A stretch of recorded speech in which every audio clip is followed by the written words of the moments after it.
She is the director of Drug Policy Alliance, and we're going to be having a conversation about drugs because it is unfortunately very prevalent. We just talked today about not just Michael K. Williams, but 3 others, including a semi-famous comedian, one in the hospital, the other dead because of fentanyl in the cocaine.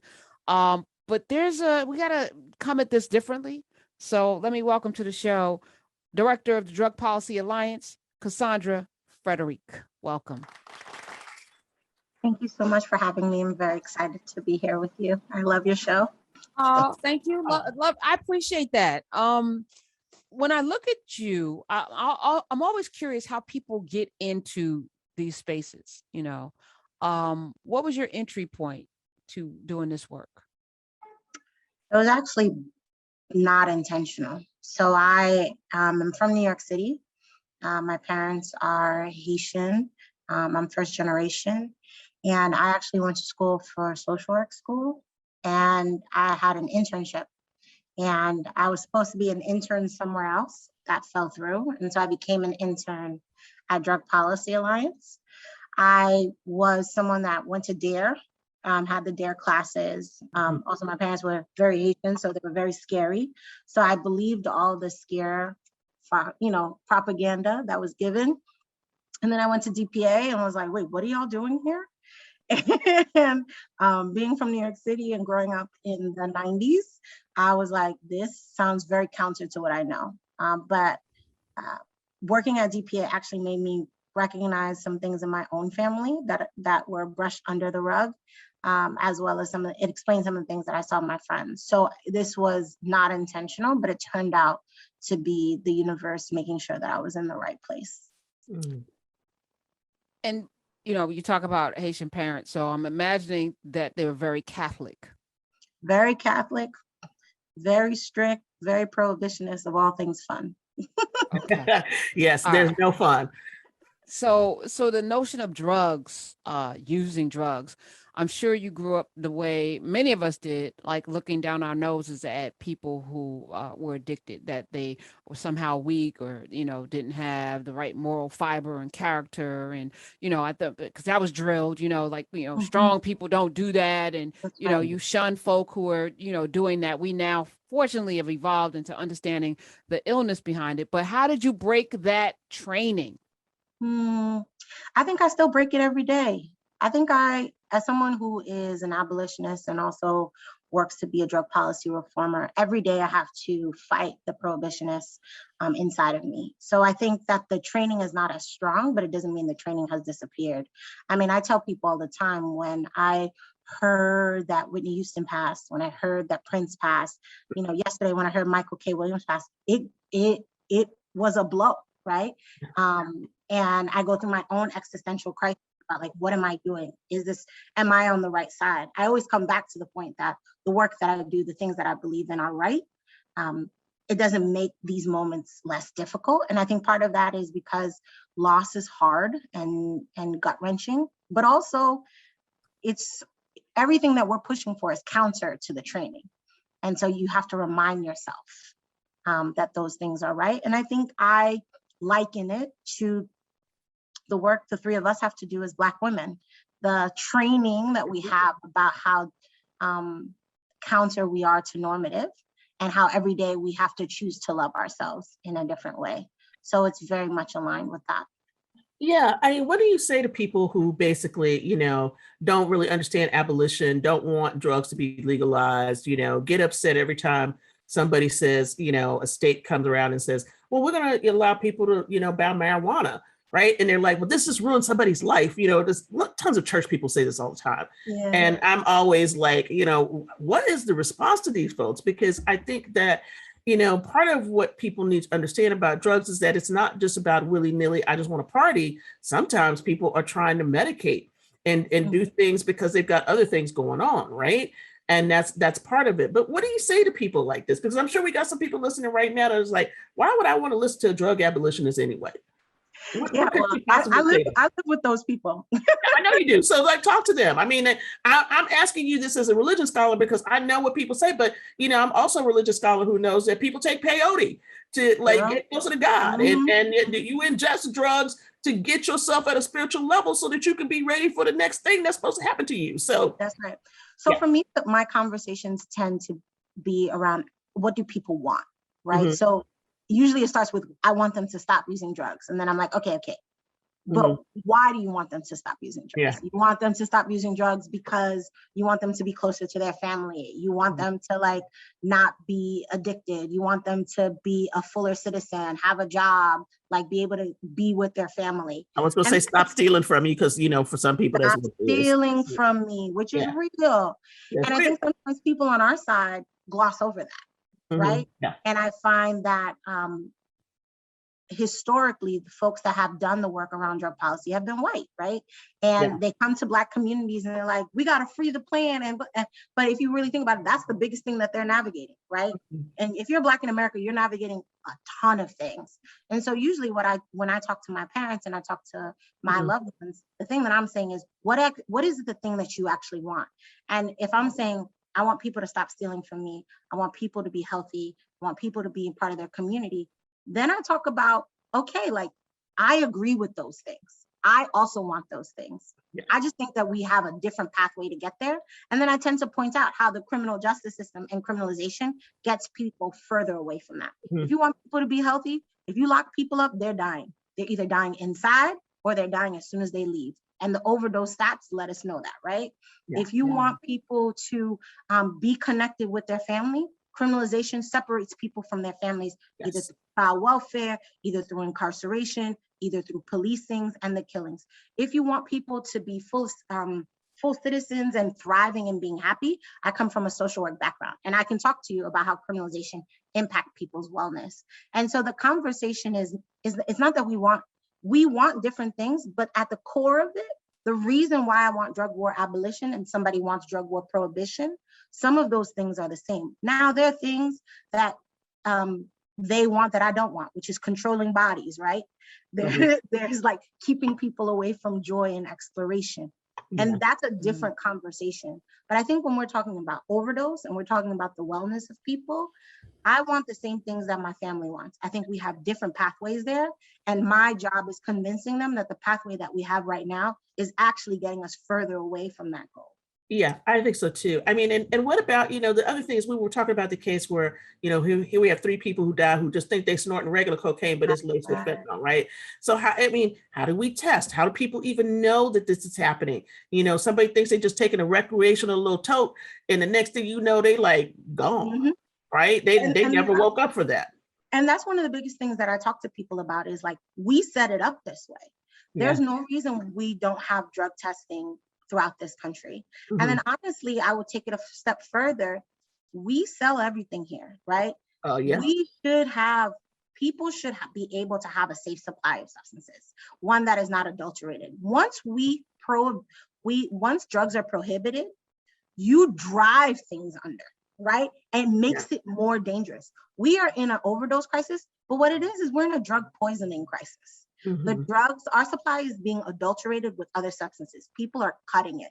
Fentanyl is something that can stretch the supply. And people are doing that because of our laws. So essentially, we've rigged the system in a situation that only kills people. And the thing that's really difficult is like, we're almost at 95,000 deaths. And we're still hearing people use the same talking points that they used 20 years ago. It's like this commitment to the punishment, and that what people are not doing is they're not seeing people. Well, because they're saying, well, that's what they get. If they didn't use the drugs, then they, you know, would be alive. So they shouldn't use it's this, and it's usually coming from church people. The level of judgment is the level of judgment stunning. Yes, absolutely.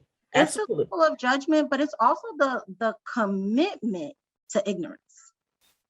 Well, and I say that because we talk to church folks and I'm like, so this is what it means. And it's very like Black and white puritanical. And I'm just like, y'all, this is something that has been given to you. Like, this is not natural, right? Like, they've given you this propaganda for a multitude of reasons. This is not the only thing that the church struggles with, right? It's the thing we're talking about right now. Yeah. And I think, that's huge, Kassandra, because I'm just saying, I'm just remembering, if we talk about the drug war of the 80s, and then bring that forward. A lot of the language you still hear is that drug war language of the 80s, right? That's right. But you know, as a historian, let me just say very quickly, this ain't new, folks. They were doing this at the turn of the 20th century. They were talking about, you know, how Black people were taking drugs. You can look at all the Black newspapers and see these conversations about this. This is a thing. This has been in the Black community for a very long time. Yeah, and you know what hasn't changed is the circumstances for Black folks to need to use drugs to cope. Yeah. Like we still, like the society still has their foot on our necks. We still have, you know, the worst unemployment. Our education gap is widening. Our wealth gap is widening. Our communities are being disrupted. Our families are being torn apart at like astronomical rates. Dorothy Roberts talks about the role that the child welfare system and foster care is playing in this moment. And I think as everyone's talking about overdose, people are also missing not just the health implications or the criminalization, but the way our social service systems are playing a directive and intentional assault on our family units and our households. And I think there's a conversation here about how we're essentially having the same conversation we had with crack 20 years ago, right? We had cocaine, and then we had the more powerful version of cocaine with crack. And now we're having the conversation of heroin. We're having the more powerful conversation about fentanyl. And it's the same thing. And honestly, the same players are in play. Biden was in Congress at that time. Now Biden is the president. And, you know, Biden and them are pushing the mandatory minimums for fentanyl. It's the same thing. And we already see that the mandatory minimums and the sentencing for fentanyl are disproportionately hitting Black and Latino people. At this point, there is more of a movement. There are people like Carl Hart, there are people like Dr. Ayanna Jordan, there's people like Tracy Gardner, Dinah Ortiz. There are Black folks that are saying, actually, we're not going to be the ones to give you the cover to say like, okay, we'll take criminalization if you give us treatment. We're like, nah, bro. Just give us the resources. It's not even just treatment. Give us the housing, give us the food security, give us the immigration reform, give us the voting rights, give us the things that our communities need so we can be okay. And I want to be really clear. Fentanyl presents a challenge. It presents a real challenge for us. It's more powerful, it's more fast acting, but it means we need testing, it means we need safe supply. But we also have to remember that fentanyl is also a very powerful drug for people who manage their pain. So there are chronic pain patients that use fentanyl as a part of their regimen to deal with their pain that is prescribed by their doctors. When we're cracking down on fentanyl in this way, we're hurting chronic pain patients. And to be very clear, when people talk about chronic pain patients, they're usually talking about white folks. But we know Black folks have a large propensity of chronic pain. And not only are we being denied access to the drugs that we need to manage our pain, we're being criminalized in our medical offices, and we're being criminalized on the streets, and we're dying in both places. We're dying in the care of physicians, and we're dying on the streets because our drug supplies are poisoned. 866-801-8255. We're talking with Kassandra with a K, Kassandra Frederique, and you can follow her at Kassandra_Fred on Twitter. And we're talking, of course, with Dr. Anthea Butler as well. Dr. Carl Hart will be on the show tomorrow. And I struggle, you know, because I'm still battling my feelings. I don't want people, I need us to be of sober mind. I need us all, you know, but I also sitting here recognize that everyone's not at the same place, the same time. And I don't want to judge. At the same time, I know folk are dying. So it's a struggle for me when I talk to Dr. Hart and he's like, yeah, you know, recreational use of heroin is fine. And I'm like, no, dude. But then I'm taken back. You know, we gave needles to people at the height of HIV AIDS. And now there are these fentanyl test strips. Perhaps we should be flooding our communities with them so people can test their cocaine and their heroin to make sure that there's no fentanyl in it, and manage that way. I don't have any answers, but I just know it doesn't feel right to say, we should just legalize everything or decriminalize everything is fine. But should it all be out there? Should everybody just be able to I don't know. We need a lot of stuff while we legalize, right? We need housing, we need food security, we need family support, we need education. I think that Dr. Carl Hart is one of my mentors and someone I look up to. And I think the work and the things that he's saying are super important because so much of drug use has been pathologized. most people who use drugs don't really struggle like that, are not the people that we see. We see a high propensity of people who struggle, and they have a lot of other factors that attribute to the moment that we're in. But Karen, the thing that you're saying is because we have been taught for the last, 100 years that this is wrong. And as Black people, what I assume as revolutionaries, the three of us talking, we're like, you cannot be high when we're trying to, take over the state. We need to. Right, exactly. Everybody can't be laid back like, hey, But the thing I would offer is, I think there are some people in our movement that need to be high so that they can imagine the world that we can't see currently. Okay, wait a minute. All right. I see where you're going. So Kassandra, Dr. Carl Hart, recreationally uses heroin and some other things. You come from this strict background. What's your introduction to any drugs? And I'm somebody, I've never smoked marijuana, never had cocaine. I don't drink. I guess I'm not a puritanical person. I've done some things. Mind your business. That's my business, though. See the judgment. Look at that, the judgment. So I had one of the hosts was like, I can't trust anybody that doesn't drink, and I was like, really? Is that what we're doing now? Are we shaming people who don't drink? Like, I feel like we're in this space where I think people should live and let live. If I don't want to do that, that's my business. I'm not gonna be shamed. You're not gonna make me do it. I'll double down on not doing it. But I just feel like I don't understand it because I've not. And I'm not going to try it. So help me understand. Well, I think the thing is that your point about, you just made this point around, like, I think people should let live and live, right? Well, then if that is your position, then people using drugs is also in that spectrum, right? But a few minutes ago, you were like, I need you to be a sober mind. So I do. It's like, so two things can't be true. Frederique, not in this particular case, probably not. This one. No, you like, if you're like, people got to live and let live, then people got to live and let live, and we have to give people the resources so that they can live safely, right? All right, but if you forgot the manifesto because you were high, and now we trying to plan this next one.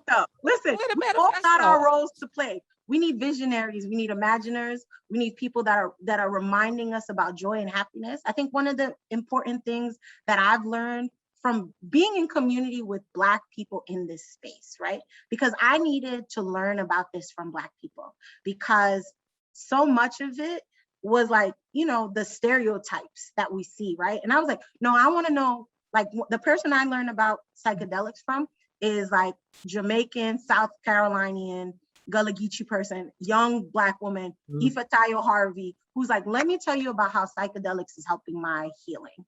Like, has opened my mind, has been doing some like generational work.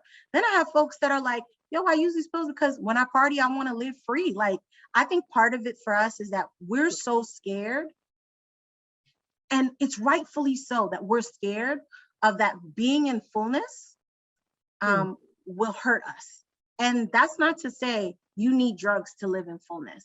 What I'm saying is that we can't take off the idea that drugs can add to that, right? So much of what we've learned about drugs is through this negative way. And then, then you have people who are like you that are like, well, not really like you because you're not really there yet, but who are neutral about drugs, right? Oh, you're not there yet. You're not there yet. You getting there though.